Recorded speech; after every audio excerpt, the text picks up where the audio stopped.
Bem, deputado, eu gostaria de começar colocando o seguinte: o senhor foi bolsonarista, amigo próximo do ex-presidente Jair Bolsonaro. Aliás, o senhor coordenou a campanha presidencial de Bolsonaro em todo o Norte e Nordeste, como deputado federal pela União Brasil.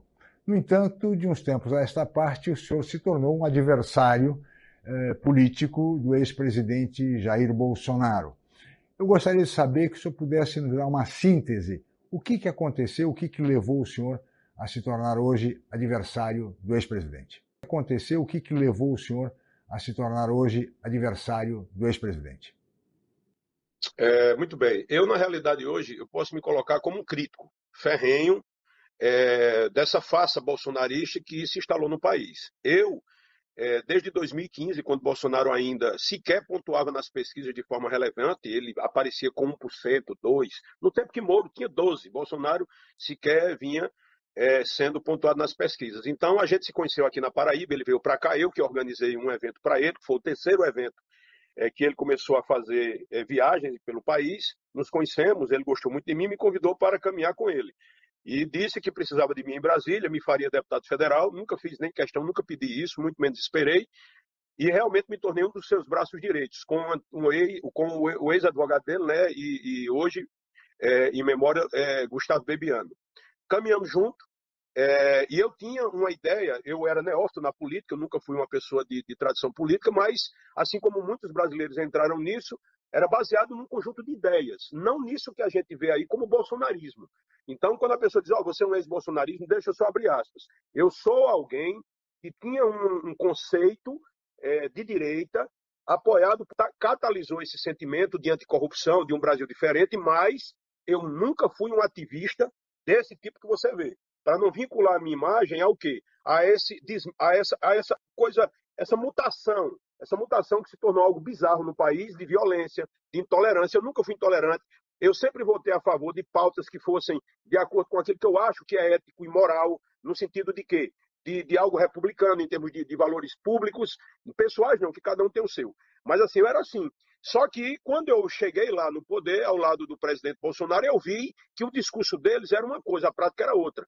Então, assim, quando eu descobri o que é que essa galera da direita faz, eu digo, peraí, eu não sou igual a eles. Então, passei a ser uma pessoa quase que como um corpo estranho no meio dessa turma que buscava apenas um plano de poder. E depois que a coisa começou a se aprofundar após os 6 meses de governo, eu percebi que Bolsonaro tinha um plano claro, que era exatamente plano de poder e, acima de tudo, de proteger os crimes que a família tinha cometido e que estava começando a ser explorado pela oposição e também pela justiça. Foi quando eu vi que a coisa era totalmente diferente. Hoje, mais do que nunca, nós percebemos que alguns discursos do presidente, por exemplo, e da sua família, como pela liberdade, liberdade de quem? Da família. Bolsonaro nunca teve essa história de pátria. Bolsonaro, a pátria que ele mais ama, para você ter ideia como isso é uma coisa tão real, que Bolsonaro chegou a dizer que nunca colocou um filho no braço para dizer que o ama, que gostava dele, não, mas a pátria dos Estados Unidos, ele disse que é apaixonado. Ele disse que ama o povo americano. Então você veja que Bolsonaro é uma pessoa que ele é totalmente sem um padrão de pensamento lógico. Ele simplesmente fala para as massas através de hipnose coletiva, e para isso ele tem aliados como Silas Malafaia, entre outros, que fica falando das coisas que realmente não importam no país.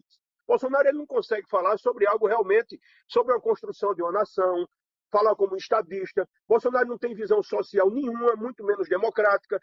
Então é isso que aconteceu. Aí você diz, Julian, você não tinha visto isso não, nessa intensidade, não. Se eu tivesse visto, para começar, eu não conseguiria nem estar na mesma sala. Quanto mais fazer parte do núcleo muito íntimo, não é? E de confiança de um presidente da República. E para isso eu fui colocado em lugares estratégicos para ajudá-lo, mas eu vou falar a vocês. Bolsonaro, se você acha que todo esse desajuste, essa falta de harmonia que ele tem, você vê que não tem um aliado que fique tranquilo ao lado dele. Agora mesmo teve esse movimento aí de apoio a ele mais uma vez agora no final de semana. Estava lá Silas Malafaia, o governador de São Paulo, estava atacando o de Minas Gerais e Ratinho Júnior também. E quer dizer, se você não entra nessa espiral frenético e insano do bolsonarismo, você automaticamente é atacado, não importa o que você faz. Eu fui o primeiro foi Bebiano, eu fui o segundo a ser batizado como adversário do grupo político Bolsonaro, apenas por não concordar com essa forma cruel e muito pesada, densa, né? Que o bolsonarismo utiliza. É isso que aconteceu. Então eu me sinto hoje no dever de ser e serei até ver o bolsonarismo. Assim, eu só vou sossegar quando dizer assim, o bolsonarismo não tem condição de voltar para o poder. Aí eu vou e solto as minhas armas, eu posso dizer assim, de informações. Muito bem, deputado, queria ouvir o Roberto Mohamed. Deputado, eu tenho seguido o senhor e tenho visto muito equilíbrio nas suas colocações, mas tem uma que me chamou a atenção, uma das postagens. O senhor descreve o comportamento do clã Bolsonaro, principalmente o vereador do Rio de Janeiro, Carlos Bolsonaro, que é o mais velho, que qualquer pessoa, porque isso para mim ficou claro que o General Cruz e o Bibiano foram justamente vítimas disso. A família, esse núcleo central da família, do clã, me parece que beira a esquizofrenia. O caso do que está acontecendo com o Eduardo nos Estados Unidos. Ele surtou. Para mim, ele se mostra esquizofrênico e em pleno surto. Aliando-se a um estelionatário, que é o Paulo Figueiredo, sobrinho de João Batista Figueiredo, que deu um golpe junto com o Trump no Rio de Janeiro alguns anos atrás. E ele está nos Estados Unidos porque ele está fugindo dos processos que ele tinha no Rio, não porque ele está exilado politicamente. O Carlos Bolsonaro, ele detona todos aqueles, parece uma relação doentia com o pai. Todo mundo que começa a se aproximar do pai, ele ataca, e ataca ferozmente. O Flávio Bolsonaro, que parecia ser o mais equilibrado, agora na questão da Zambelli tem falado coisas absurdas. O clã, na verdade, e a gente já viu isso na história várias vezes, Stalin era um cara esquizofrênico, matava aqueles que ele acreditava podiam ser seus adversários, mesmo sendo naquele momento as pessoas do seu entorno e da sua confiança. E isso tudo acaba combinando com tudo que está sendo apurado na questão do golpe, que foi inclusive confessado pelo próprio Bolsonaro no episódio em que ele convida o Moraes para vice, quando ele, perguntado sobre as conversas, sobre as reuniões, disse que realmente houveram conversas. O senhor vê neste clã uma coisa de loucura típica daqueles ditadores de República de Bananas que a gente conhece pelo cinema e pela história no nosso entorno, principalmente na América Latina? Essa história de mito, de personificação, de culto à personalidade.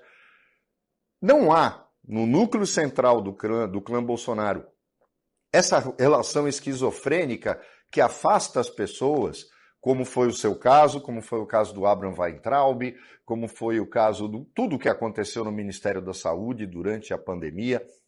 Isso não beira para o senhor uma questão de doença, muito mais até do que simplesmente desvio de personalidade?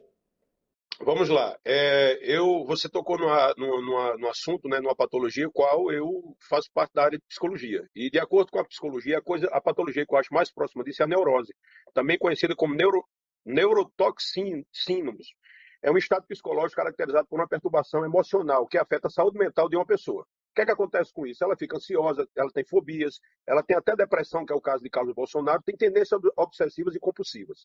Isso é o termo geral da neurose política. Aí eu transfiro ela para a política. O Carlos Bolsonaro, que é o filho número 4 do presidente, número 4, número 3 dos homens, ele é muito mais do que isso, né? Ele vive dentro de um universo paralelo, criado, aonde se acentuou muito esses sintomas por ele ser alguém realmente com problemas psicológicos, já disse isso, ele inclusive já tentou me processar por isso também, e ele entra dentro de uma atmosfera criada. Agora imagina alguém com esse tipo de problema ser incitado ou então estimulado pelo pai a ser chamado de gênio. Isso toma proporções totalmente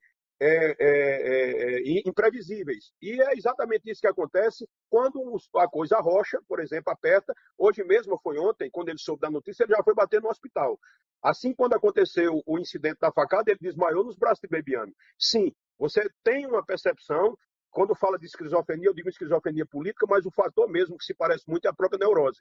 E isso acontece hoje, principalmente com o Carlos. O Carlos não, com o deputado federal Eduardo Bolsonaro, que você vê que ele fica tomado por uma obsessão tão grande que ele chega ao nível que a gente não consegue conceber um homem público falar dessa forma. Ele diz o seguinte, abre aspas, que se sentiria vingado se o Brasil ficasse como uma terra arrasada. Então, baseado nisso que ele falou, eu acho que não precisa nenhum tipo de mais de definição sobre quem é essa gente.